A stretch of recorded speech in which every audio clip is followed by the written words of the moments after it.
దళిత బాలికను కొట్టిన కులపిచ్చి దుర్మార్గు లక్నోలో జరిగింది. ఇక్కడ ఏదైతే రాముడు కొలువు తీరినటువంటి నేపథ్యం ఉందో రాముడు ఉన్నటువంటి ప్లేస్లోనే లక్నోలో భయంకరంగా దళిత బాలికను కొట్టి చంపేటువంటి ప్రయత్నం చేసిళ్ళు కొంతమంది అగ్ర కులాస్తులు. ఇది మన పత్రిక కాబట్టి మన గురించి మనం రాస్తాం. ఎక్కడ అన్నం జరిగినా భారతదేశ వ్యాప్తంగా ప్రపంచవ్యాప్తంగా ఎక్కడ ఎస్సీ ఎస్టీ బీసీ మైనార్టీలకు మాకు తెలిసినటువంటి సమాచారం మేరకు రాసేటువంటి ప్రయత్నం చేస్తాను. ఈ సమాచారాన్ని సమాజానికి అందించేటువంటి ప్రయత్నం చేస్తాను. అగ్రవర్ణ మీడియాలో అగ్రవర్ణ పేపర్లో ఈ దళిత గురించి రాదు, ఈ కులపిచ్చి అనేది రాదు, మతం అనేది రాదు. ఇవన్నీ రాసేది ఓన్లీ బాబాసాహెబ్ అంబేద్కర్ వారసులు మాత్రమే. దళిత బాలికను కొట్టి కులపిచ్చి దుర్మార్గులు. ఉత్తరప్రదేశ్లోని శ్రావస్తి జిల్లాలో ఓ దళిత మైనర్ బాలికను కులపిచ్చి దుర్మార్గులు బలవంతంగా కొట్టి మూత్రం తాగించిన అవమానీయ ఘటన చోటు చేసుకుంది. 2 రోజుల క్రితము కులహింస ఘటన జరిగిందని గురువారం 3 నిందితులు అరెస్టు చేసినట్లు పోలీసులు తెలిపారు. 15 ఏళ్ల బాధితుల సామాజిక సాంస్కృతిక కార్యక్రమంలో సౌండ్ మేకర్స్లో ఆడియో సిస్టమ్ ఏర్పడడంతో మెలకువలు నేర్చుకుంది. మంగళవారం కూడా ఇదే పనికి వెళ్ళింది. అదే రోజు రాత్రి పని ముగించుకొని ఇంటికి వెళ్తున్న ఆమెపై మద్యం మత్తులో ఉన్న కిషన్ తివారీ, దిలీప్ మిశ్రా, సత్యం తివారీలు కులహింసకు దారి చేసిన నేపథ్యం ఉంది.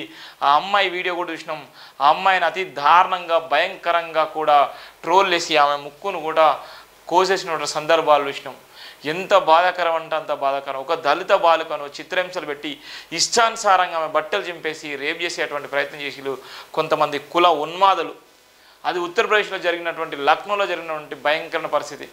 ఎడిపోతుంది మన దేశం, ఏం జరుగుతుంది అన్నటువంటి నిదర్శనానికి బీజేపీ వస్తే ఏం జరుగుతుంది, బీజేపీ వస్తే ఏమవుతుందని చెప్పడానికి ఇది కూడా ఒక ఉదాహరణ.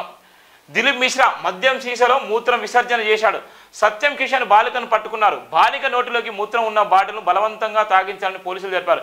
నిందితుల ఇంట్లో జరిగిన కార్యక్రమంలో ఆడియో మిక్సింగ్ కోసం బాలికను పిలిచారు.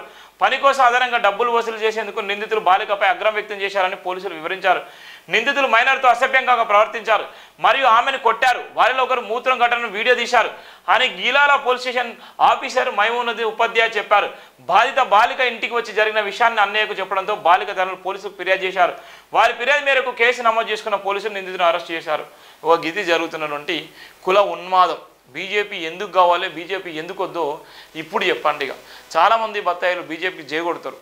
ఇవాళ ఉన్నటువంటి బీజేపీలో ఉన్నటువంటి అరాచకాలు, బీజేపీ చేసేటువంటి నీచపు నికృష్టపు ఆలోచనలు, ఇక్కడ ఒక దళిత బాలికను ఎంత చిత్రహింసలకు గురి చేసిల్లో ఇవాళ మనం చూస్తున్న ఒక వీడియో. ఆ వీడియోని కూడా చూపెడితే ఎంత బాధ అంటే అంత బాధ ఉంటుంది. ఎడిపోతుంది సమాజం అంటే భారతదేశంలో ఇలా కులపిచ్చి మనుస్మృతి ఈ విధంగా విచ్చలవిడిగా ఉన్నటువంటి నేపథ్యంలో ఇలా ఉన్నటువంటి ఇంటలెక్చువల్ ఇలా దళిత సోకాల్స్ దళిత పేరు చెప్పుకునే ఎదిగేటువంటి బాబాసాహెబ్ అంబేద్కర్ పేరు చెప్పుకునేటువంటి అనేక మంది చెంచాగిరి చేసేటువంటి అనేక మందికి ఇలాంటి వార్తలు కానీ ఇలాంటి న్యూస్ మీకు అర్థం కాదా? ఇలా ఎక్కడో యూపీలో జరిగింది, రేపొద్దున బీహార్లో జరిగింది, రేపొద్దున రాజస్థాన్లో జరిగింది, మరుసటి రోజు తెలంగాణ ఆంధ్రప్రదేశ్లో జరిగింది. ఇలా నాకేమైంది, నాకేం పోయేదేముంది అనే విధంగా ఉంటే ఇలా సమాజంలో ఇలా బాబాసాహెబ్ అంబేద్కర్ పేరు చెప్పేటువంటి అర్హత కూడా మీకు ఉండదనేటువంటి నేపథ్యం చెప్తున్నాను. ఎంత బాధాకరం అంటే అంత బాధాకరం. చూడండి ఎంత దారుణం అంటే అంత దారుణం.